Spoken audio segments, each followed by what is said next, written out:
Hello everyone, welcome to my channel. ಇವತ್ತು ನಾವು biotechnology first ಕಾನ್ಸೆಪ್ಟ್ನ ಸ್ಟಾರ್ಟ್ ಮಾಡೋಣ. That is origin and evolution of cell. Life first non living chemical ಸಬ್ಸ್ಟೆನ್ಸಸ್ಸಿಂದ form ಆಗಿದ್ದು, later prokaryotics form ಆಯಿತು. ಅದರಿಂದ ಈ ಕಾಂಪ್ಲೆಕ್ಸ್ ಯೂಕ್ಯಾರಿಯೋಟಿಕ್ ಸೆಲ್ಸು ಎವಾಲ್ವ್ ಆಗಿರೋದು. ಪ್ರಿಮಿಟಿವ್ ಅರ್ತ್ ಅಂದರೆ it is the early earth before the life evolve. So primitive earth ಹೆಂಗಿತ್ತಂದರೆ ತುಂಬ hot ಆಗಿತ್ತು, ಟೆಂಪ್ರೇಚರ್ ಹೈ ಇತ್ತು, ಆ್ಯಕ್ಟಿವ್ ವಾಲ್ಕ್ಯಾನಿಕ್ ಎರಪ್ಷನ್ಸ್ ಆಗ್ತಿತ್ತು, ಲೈಟ್ನಿಂಗು, ಯು ವಿ ರೇಡಿಯೇಷನ್ಸ್ ಇತ್ತು, ಮತ್ತು ಅಟ್ಮಾಸ್ಫಿಯರಲ್ಲಿ ಇದ್ದಿದ್ದು ಗ್ಯಾಸಸ್ ಅಂದರೆ ಮೀಥೇನು, ಅಮೋನಿಯಾ, ಹೈಡ್ರೋಜನ್ ಗ್ಯಾಸ್ ಮತ್ತು ವಾಟರ್ ವೇಪರ್ಸ್ ಇರ್ತಿತ್ತು. ಅಲ್ಲಿ ಆಕ್ಸಿಜನ್ ಇರಲಿಲ್ಲ. ಸೊ ಈ ಕಂಡೀಷನ್ಸು ಸಿಂಪಲ್ ಇನ್ಆರ್ಗ್ಯಾನಿಕ್ ಮಾಲಿಕ್ಯೂಲ್ಸಿಂದ ಆರ್ಗ್ಯಾನಿಕ್ ಮಾಲಿಕ್ಯೂಲ್ಸ್ ಫಾರ್ಮ್ ಆಗೋದಕ್ಕೆ ಹೆಲ್ಪ್ ಮಾಡ್ತು. ಇದನ್ನು ಕೆಮಿಕಲ್ ಎವಲ್ಯೂಷನ್ನ ಸ್ಟಾರ್ಟಿಂಗ್ ಸ್ಟೇಜ್ ಅಂತ ಹೇಳಬಹುದು. ಕೆಮಿಕಲ್ ಎವಲ್ಯೂಷನ್ ಥಿಯರಿನ 1924 ಒಪ್ಯಾರಿನ್ ಆ್ಯಂಡ್ 1929 ಹಾಲ್ಡೆನ್ ಪ್ರಪೋಸ್ ಮಾಡಿದ್ರು. ಈ ಥಿಯರಿ ಪ್ರಕಾರ ಲೈಫು ಸಡನ್ಲಿ ಕ್ರಿಯೇಟ್ ಆಗಿಲ್ಲ, ನಾನ್ ಲಿವಿಂಗ್ ಕೆಮಿಕಲ್ ಸಬ್ಸ್ಟೆನ್ಸಸ್ಸಿಂದ ಗ್ರ್ಯಾಜುವಲಿ ಲೈಫ್ ಡೆವಲಪ್ ಆಗಿದೆ. ಸೊ ಪ್ರಿಮಿಟಿವ್ ಅರ್ಥಲ್ಲಿ methane, ammonia, hydrogen gas, water vapours ಎಲ್ಲ ಇದ್ವು. ಇದ್ರ ಮೇಲೆ ಲೈಟ್ನಿಂಗ್ ಎನರ್ಜಿ ಮತ್ತು ವಾಲ್ಕ್ಯಾನಿಕ್ ಎರಪ್ಷನ್ನಿಂದ ಬಂದಂಥ ಹೀಟ್ ಇದೆಲ್ಲ ಆ್ಯಕ್ಟ್ ಮಾಡಿ ಸಿಂಪಲ್ ಆರ್ಗ್ಯಾನಿಕ್ ಮಾಲಿಕ್ಯೂಲ್ಸ್ ಫಾರ್ಮ್ ಆಗೋ ಥರ ಆಯಿತು.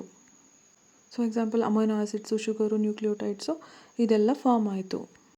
So these accumulated in primitive ocean called primordial soup.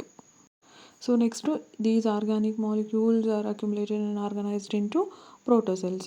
Then finally ಈ ಪ್ರೋಟೋಸೆಲ್ಸಿಂದ ಲಿವಿಂಗ್ ಸೆಲ್ಸು ಡೆವಲಪ್ ಆಯಿತು. ಸೊ ಇಲ್ಲಿ ನೆನ್ಪಿಟ್ಕೊಳ್ಬೇಕಾಗಿರೋದು ಏನು ಅಂತಂದರೆ, ಪ್ರಿಮಿಟಿವ್ ಅಟ್ಮಾಸ್ಫಿಯರಲ್ಲಿ ಆಕ್ಸಿಜನ್ ಇರಲಿಲ್ಲ and chemical evolution occurred before biological evolution. So 1953 Miller ಮತ್ತು ಉರೆ ಅನ್ನೋರಿಬ್ಬರು ಸೇರಿಕೊಂಡು ಲ್ಯಾಬ್ರೇಟ್ರಿಯಲ್ಲಿ ಪ್ರಿಮಿಟಿವ್ ಅರ್ತ್ ಕಂಡೀಷನ್ಸ್ನ ರೀಕ್ರಿಯೇಟ್ ಮಾಡಿದ್ರು. ಮೀಥೇನು, ಅಮೋನಿಯಾ, ಹೈಡ್ರೋಜನ್ ಮತ್ತು ವಾಟರ್ ವೇಪರ್ ಗ್ಯಾಸಸ್ನ ಯೂಸ್ ಮಾಡಿದ್ರು ಆ್ಯಂಡ್ ಎಲೆಕ್ಟ್ರಿಕ್ ಸ್ಪಾರ್ಕ್ನ ಲೈಟ್ನಿಂಗ್ ಥರ ಯೂಸ್ ಮಾಡಿದ್ರು. ಸೊ ಅದರಿಂದ ಅಮೈನೋ ಆ್ಯಸಿಡ್ಸ್ ಪ್ರೊಡ್ಯೂಸ್ ಆಯಿತು. ಸೊ ಇವ್ರ ಎಕ್ಸ್ಪೆರಿಮೆಂಟು ಕೆಮಿಕಲ್ ಎವಲ್ಯೂಷನ್ ಥಿಯರಿನ ಸಪೋರ್ಟ್ ಮಾಡ್ತು. ಪ್ರಿಮಿಟಿವ್ ಓಷನಲ್ಲಿ ತುಂಬ ಆರ್ಗ್ಯಾನಿಕ್ ಮಾಲಿಕ್ಯೂಲ್ಸ್ ಕಲೆಕ್ಟ್ ಆದಮೇಲೆ ಇವೆಲ್ಲ ಸೇರಿಕೊಂಡು ಡ್ರಾಪ್ಲೈಟ್ ಲೈಕ್ ಮಾಲಿಕ್ಯೂಲ್ಸ್ ಫಾರ್ಮ್ ಆಗಿದ್ದಾವೆ. ಅದನ್ನೇ ಪ್ರೋಟೋಸೆಲ್ಸ್ ಅಂತಾರೆ. Protocells are not living cells because ಅದರಲ್ಲಿ ಪ್ರಾಪರ್ ಜೆನೆಟಿಕ್ ಮೆಟೀರಿಯಲ್ ಇರಲಿಲ್ಲ, ಮೆಟಬಾಲಿಸಮ್ ಇರಲಿಲ್ಲ. ಹಾಗಾಗಿ ಸೊ ಎಕ್ಸಾಂಪಲ್ ಅದಕ್ಕೆ ಕೋಸರ್ವೇಟ್ಸ್.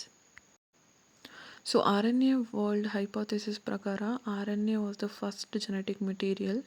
ಅದು ಇನ್ಫಾರ್ಮೇಷನ್ನ ಸ್ಟೋರ್ ಮಾಡ್ತಿತ್ತು ಮತ್ತು ಕೆಲವೊಂದು ರಿಯಾಕ್ಷನ್ಸ್ನ ಕೆಟಲೈಸ್ ಮಾಡ್ತಿತ್ತು.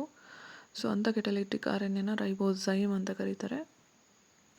So important point here is DNA ಮತ್ತು ಪ್ರೋಟೀನ್ ಎವಾಲ್ವ್ ಆಗೋದಕ್ಕಿಂತ ಮುಂಚೆನೇ RNA ಇತ್ತು ಅನ್ನೋದು. ಪ್ರಿಮಿಟಿವ್ ಅರ್ಥಲ್ಲಿ ಆಕ್ಸಿಜನ್ ಇರಲಿಲ್ಲ. So first living cell form ಆಗಿದ್ದು ಅನೆರೋಬ್ ಆ್ಯಂಡ್ ಅದು ವಾಟರಲ್ಲಿ ಫಾರ್ಮ್ ಆಗಿತ್ತು. ಆ ಸೆಲ್ಲು ಸ್ಟ್ರಕ್ಚರಲ್ಲಿ ಸಿಂಪಲ್ ಆಗಿತ್ತು, ಯುನಿಸೆಲ್ಯುಲರ್ ಆಗಿತ್ತು. ಸೊ ಪ್ರೊಕ್ಯಾರಿಯೋಟ್ಸ್ ಫಸ್ಟ್ ಫಾರ್ಮ್ ಆಗಿತ್ತು. ಅವೆಲ್ಲ ಹೆಟ್ರೋಟ್ರೋಪ್ಸ್ ಆಗಿದ್ವು. ಸರೌಂಡಿಂಗಲ್ಲಿರೋ ಆರ್ಗ್ಯಾನಿಕ್ ಮ್ಯಾಟರ್ನೇ ಎನರ್ಜಿ ಸೋರ್ಸಾಗಿ ಯೂಸ್ ಮಾಡ್ಕೊಳ್ತಾ ಇದ್ವು. ಫಸ್ಟು ಫಾರ್ಮ್ ಆಗಿದ್ದ ಲೈಫು ಅನೆರೋಬಿಕ್ ಹೆಟ್ರೋಟ್ರೋಪ್ಸು. ಸೊ ಅವು ಸರೌಂಡಿಂಗಲ್ಲಿರೋ ಫುಡ್ನ ಯೂಸ್ ಮಾಡ್ಕೊಳ್ತಿದ್ವು. ನೆಕ್ಸ್ಟು ಆ ಫುಡ್ ಶಾರ್ಟೇಜ್ ಆದಾಗ ಕೆಲವೊಂದು ಆರ್ಗ್ಯಾನಿಸಮ್ಸು ಓನಾಗಿ ಫುಡ್ ಪ್ರಿಪೇರ್ ಮಾಡೋದನ್ನ ಕಲ್ತ್ಕೊಂಡ್ವು. ಅವೆಲ್ಲ ಆಟೋಟ್ರೋಪ್ಸು. ಸೊ ಅದಾದ ನಂತರ ನೆಕ್ಸ್ಟು ಫೋಟೋಸಿಂಥೆಟಿಕ್ ಆರ್ಗ್ಯಾನಿಸಮ್ಸು ಎವಾಲ್ವ್ ಆಗ್ತವೆ. ಅವು ಎನ್ವಿರಾನ್ಮೆಂಟ್ಗೆ ಆಕ್ಸಿಜನ್ನ ಬಿಡುಗಡೆ ಮಾಡ್ತವೆ. ಸೊ ಫೈನಲಿ ಏರೋಬಿಕ್ ಆರ್ಗ್ಯಾನಿಸಮ್ಸ್ ಎಲ್ಲ ಎವಾಲ್ವ್ ಆಗ್ತವೆ. ಎಂಡೋಸಿಂಬಯಾಟಿಕ್ ಥಿಯರಿ ಪ್ರಕಾರ ಫಸ್ಟು ಪ್ರಿಮಿಟಿವ್ ಯೂಕ್ಯಾರಿಯೋಟಿಕ್ ಸೆಲ್ಲು ಒಂದು ಏರೋಬಿಕ್ ಬ್ಯಾಕ್ಟೀರಿಯಾನ ಎಂಗಲ್ಫ್ ಮಾಡ್ತು. ಆ ಬ್ಯಾಕ್ಟೀರಿಯಾನ ಡೈಜೆಸ್ಟ್ ಮಾಡ್ಕೊಳ್ಳಿಲ್ಲ, ಹಾಗೆ ಇಟ್ಕೊಳ್ತು. ಆ ಬ್ಯಾಕ್ಟೀರಿಯಾ ಲೇಟರ್ ಮೈಟೋಕಾಂಡ್ರಿಯಾ ಆಗಿ ಡೆವಲಪ್ ಆಯಿತು. ದೆನ್ ಅದೇ ಸೆಲ್ಲು ಮತ್ತೊಮ್ಮೆ ಫೋಟೋಸಿಂಥೆಟಿಕ್ ಬ್ಯಾಕ್ಟೀರಿಯಾನ ಎಂಗಲ್ಫ್ ಮಾಡ್ತು. ಸೊ ಆ ಫೋಟೋಸಿಂಥೆಟಿಕ್ ಬ್ಯಾಕ್ಟೀರಿಯಾನೇ ಲೇಟರ್ ಕ್ಲೋರೋಪ್ಲಾಸ್ಟ್ ಆಗಿ ಡೆವಲಪ್ ಆಯಿತು. ಸೊ ಹೀಗೆ ಅರ್ಲಿ ಯೂಕ್ಯಾರಿಯೋಟಿಕ್ ಸೆಲ್ ಫಾರ್ಮ್ ಆಗಿದೆ. ಆ್ಯಂಡ್ ಮೈಟೋಕಾಂಡ್ರಿಯಾ ಮತ್ತು chloroplast have their own DNA. Introduction to microscopy. First ಜಾನ್ಸನ್ನು ಕಾಂಪೌಂಡ್ ಮೈಕ್ರೋಸ್ಕೋಪ್ನ ಡೆವಲಪ್ ಮಾಡಿತ್ತು.